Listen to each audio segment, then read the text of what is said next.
కాంగ్రెస్ పాలనలో రైతులకు కష్టాలు తప్పడం లేదు. జనగామ జిల్లాలో యూరియా కోసం రైతులు బారులు తీరారు. పాలకుర్తి మండల కేంద్రంలోని ప్రాథమిక వ్యవసాయం సహకార సంఘం ఎదుట పెద్ద ఎత్తున రైతులు క్యూ లైన్లలో నిలబడ్డారు. తెల్లవారుజామునే వచ్చినా క్యూ లైన్ ఎక్కువగా ఉండడంతో నిల్చోలేక ఆధార్ కార్డులను లైన్లను పెట్టారు. కేసీఆర్ పాలనలో యూరియా కోసం పడిగాపులుండేవి కావని, రేవంత్ సర్కారులో మళ్లీ కష్టాలు మొదలయ్యాయని రైతులు ఆవేదన వ్యక్తం చేస్తున్నారు.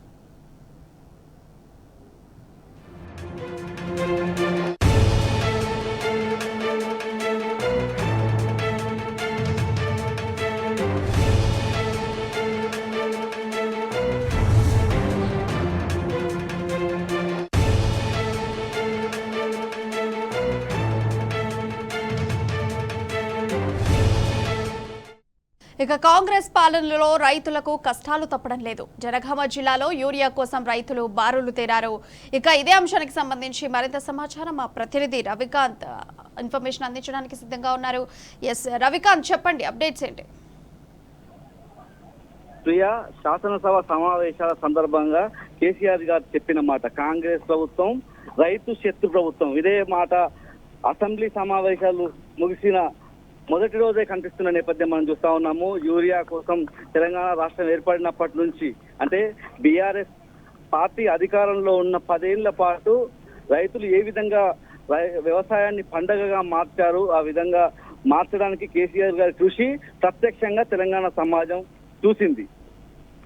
కాంగ్రెస్ అధికారంలోకి వచ్చినప్పటి నుంచి రైతుల కష్టాలు ఏ విధంగా ఉన్నాయనేది ఇవాళ యూరియా కోసం జనగామ జిల్లాలో రైతులు పడుతున్నటువంటి కష్టాలే అందుకు ఉదాహరణగా మనం చెప్పుకోవాల్సి ఉంటుంది. పూర్తి స్థాయిలో ముఖ్యంగా పాలకుర్తి నియోజకవర్గానికి సంబంధించి ఇటు దేవరుప్పుల కావచ్చు, పాలకుర్తి మండలాలకు సంబంధించిన రైతులు తీవ్రంగా ఇబ్బందులు పడుతున్న నేపథ్యము ఇవాళ చూస్తున్నాం. నిన్న కూడా పాలకుర్తి నియోజకవర్గానికి సంబంధించి రాయపర్తిలో రైతులు యూరియా కొరతతో ఇబ్బందులు పడ్డ సందర్భం మనం చూస్తా ఉన్నాము. అంటే గత 10 ఏళ్ల క్రితం తెలంగాణ రాకముందు యూరియా కోసం కావచ్చు, ఎరువుల కోసం కావచ్చు, క్యూ లైన్లలో చెప్పులు పెట్టిన సంఘటనలు తెలంగాణ రాష్ట్రంలో, అంటే అప్పుడు ఉమ్మడి రాష్ట్రంలో తెలంగాణ వ్యాప్తంగా చూసిన తెలంగాణ రైతాంగం అంతా ఇవాళ మళ్ళీ అవే పరిస్థితులను చవిచూస్తున్న నేపథ్యం కాంగ్రెస్ ప్రభుత్వంలో మనం స్పష్టంగా చూస్తా ఉన్నాం. ముఖ్యంగా ఇవాళ పాలకుర్తి నియోజకవర్గ కేంద్రంలో అలాంటి పరిస్థితులే మనకు కనిపించాయి. 10 ఏళ్ల ముందర రైతులు ఎంత కష్టపడ్డారో, ఎంత ఇబ్బందులు పడ్డారో యూరియాకు సంబంధించి అలాంటి పడిగాపులే పాలకుర్తి మండల కేంద్రంలో మనం చూసిన నేపథ్యం అయితే చూస్తా ఉన్నాము. కేసీఆర్ గారి పాలనలో ఎటువంటి క్యూ లైన్లకు చోటు లేకుండా వానాకాలానికి సంబంధించి కావచ్చు, యాసంగికి సంబంధించి కావచ్చు, ముందస్తుగానే ప్రణాళికలు సిద్ధం చేసి రైతులకు ఏ సమయానికి ఎరువులు కానీ, విత్తనాలు కానీ ఏ సమయానికి అందాలనేది ప్రణాళిక పకడ్బందీగా అమలైన సందర్భాన్ని చూసిన తెలంగాణ రైతాంగం మరొకసారి ఇవాళ తమ బాధలు, కష్టాలను గత 10 ఏళ్ల క్రితం ఎలా ఉందో అదే పరిస్థితులను మళ్ళీ చూస్తున్న నేపథ్యం మనం చూస్తా ఉన్నాము.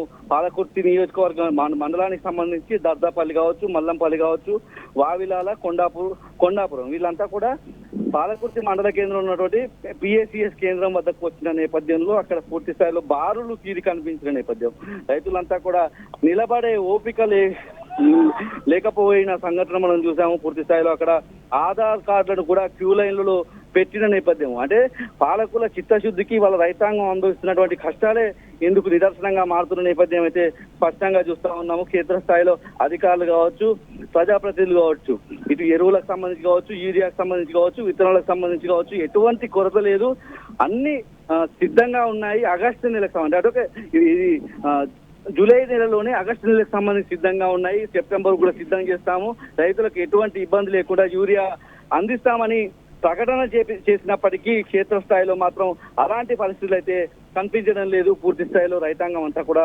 తీవ్రమైన ఇబ్బందులు ఎదుర్కొంటున్న నేపథ్యం మనం చూస్తా ఉన్నాం. పూర్తి స్థాయిలో పాలకుర్తి నియోజకవర్గం వ్యాప్తంగా ఇదే సిచ్యువేషన్ కనిపిస్తా ఉంది. రాయపర్తి మండలానికి సంబంధించి కూడా పూర్తి స్థాయిలో అక్కడ 39 గ్రామాలు ఉంటాయి రాయపర్తి మండలంలో. అంటే 2500 టన్నులు, అంటే 2500 టన్నులు ఇక్కడ యూరియా అవసరం ఉండగా 1000 బస్తాలు మాత్రమే వచ్చిన నేపథ్యం, దీనికి సంబంధించి రైతులంతా కూడా పిఎస్సిఎస్ కేంద్రాల వద్దకు వచ్చి పిఎస్సిఎస్ కేంద్రం రాయపర్తిలో పిఎస్సిఎస్ కేంద్రం ఉంటుంది. అక్కడికి వచ్చి రైతాంగం అంతా కూడా ఎరువుల కోసం ఎగబడిన నేపథ్యం నిన్న చూసాము. ఇవాళ పాలకుర్తి మండలానికి సంబంధించి పూర్తి స్థాయిలో ఉమ్మడి వరంగల్ జిల్లా వ్యాప్తంగా ఈ ఎరువులకు సంబంధించి యూరియాకు సంబంధించిన కొరత మాత్రం స్పష్టంగా మనకు కనిపిస్తూ ఉంది. మనం ఒక ఉదాహరణ చెప్పుకోవాల్సి ఉంటుంది. అంటే ఇప్పుడు నాట్లు వేసే సమయం, అంటే ఒక రైతు నాట్లు వేసిన తర్వాత దాదాపు 10, 15, 20 రోజుల మధ్యలో ఒక బస్తా, అంటే ఎకరాకు ఒక బస్తా యూరియా వేయాల్సి ఉంటుంది. అంటే కేసీఆర్ గారు అధికారంలో ముఖ్యమంత్రిగా ఉన్నప్పుడు ఇట్లాంటి సమస్యలు లేకుండా ఆయన స్వయంగా రైతు కాబట్టి ఇవన్నీ అంశాలు ఆయనకు అవగాహన ఉండేది. రైతాంగానికి ఎటువంటి ఇబ్బంది కలగకుండా చూసిన నేపథ్యం అధికారులను ఆ విధంగా ప్రణాళికలు రచించి వాళ్ళకు ఆదేశాలు జారీ చేసిన నేపథ్యం. ప్రస్తుతం అలాంటి పరిస్థితి లేదని మనం చెప్పుకోవాల్సి ఉంటుంది. కేసీఆర్ గారి మాటలు చెప్పాలంటే ఇది రైతు శక్తి ప్రభుత్వంగా మనం చెప్పుకోవాల్సి ఉంటుంది. అదే పరిస్థితులు మనకు కనిపిస్తా ఉన్నాయి. పూర్తి స్థాయిలో రాయపర్తి మండలం కావచ్చు, కొడకండ్ల మండలం కావచ్చు, పాలకుర్తి మండలం కావచ్చు, పాలకుర్తి నియోజకవర్గ వ్యాప్తంగా ఏ పరిస్థితులు మనకు కనిపిస్తా ఉన్నాయి. జనగామ జిల్లా, మహబూబాబాద్ ఇవన్నీ కూడా పూర్తి స్థాయిలో గ్రామీణ ప్రాంతానికి సంబంధించిన జిల్లాలు. ఈ జిల్లాల్లో తీవ్రమైన అవస్థలు మాత్రం రైతాంగం ఎదుర్కొంటున్న నేపథ్యం అయితే మనం చూస్తా ఉన్నాము. రాను అంటే మరో 15-20 రోజుల్లో మరొకసారి యూరియాకు సంబంధించిన అవసరం రైతులకు ఏర్పడే నేపథ్యంలో అప్పుడు కూడా కొరత కనిపించే అవకాశం మాత్రం మనకు కనిపిస్తా ఉంది. అంటే మహబూబాబాద్ జిల్లాకు సంబంధించి ఆగస్టులో పూర్తి స్థాయిలో ఆగస్టుకు సంబంధించిన యూరియా కూడా కొరత లేకుండా ఉందని చెప్తున్నప్పటికీ అక్కడ కూడా అవే పరిస్థితులు ఉన్నాయని రైతులు చెప్తున్న నేపథ్యం రైతాంగం అంతా. Right, Ravikant, thank you for your updates.